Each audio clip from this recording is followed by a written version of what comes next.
Hello, my loves, and welcome back to Along This Spiritual Journey. So, I'm sure it's been said before, it's nothing that I'm saying is new, but life is literally a video game.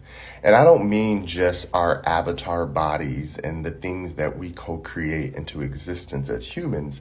I mean our emotional understanding and spiritual consciousness that tells us we're more than just this flesh. There's times where I look at people, especially when you watch a movie or a TV show and they do things like Criminal Mind and all these things where it goes into the intricacies of how other people can unfold and create all these mysteries and games and all these things that it feels like a chess piece.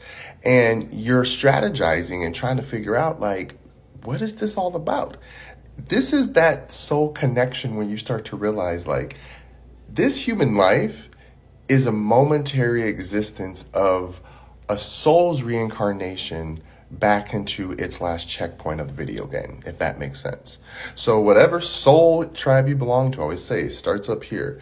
Whatever soul tribe you belong to, left or right, there's little subcategories that then turn into, all right, well, I belong to this tribe. I belong to people who like to make money. I belong to people who believe in only this and this. And this is how you get political parties. And you have these things that think they're against each other, but really they're part of the whole.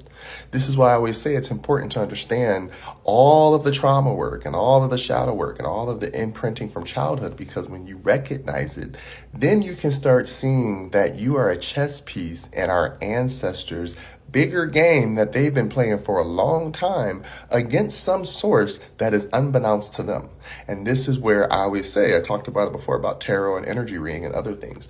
When you understand how to read all energy, that how it affects not only how we speak and think and feel about each other, but how we actually go out and build and create and give back to each other, that's connected to a soul consciousness that is beyond comprehension. But knowing when there's the defaults to that personality that it didn't finish that last game, it doesn't matter. It's almost like mythology where you have the peasant people, the regular humans, and then you have the semi-gods like Hercules and Thor and all this stuff, and then you have the bigger gods, but then there's still a source bigger than them that even they acknowledge, which is nature. There's something always bigger than something, but we fall into these levels of remembrance. So depending on how you remember your last checkpoint of your last life, of your last emotion, of your last whatever, if yours only goes back to where your childhood left off, yes, you have a lot more work to do, because that means you have to still go through ancestor,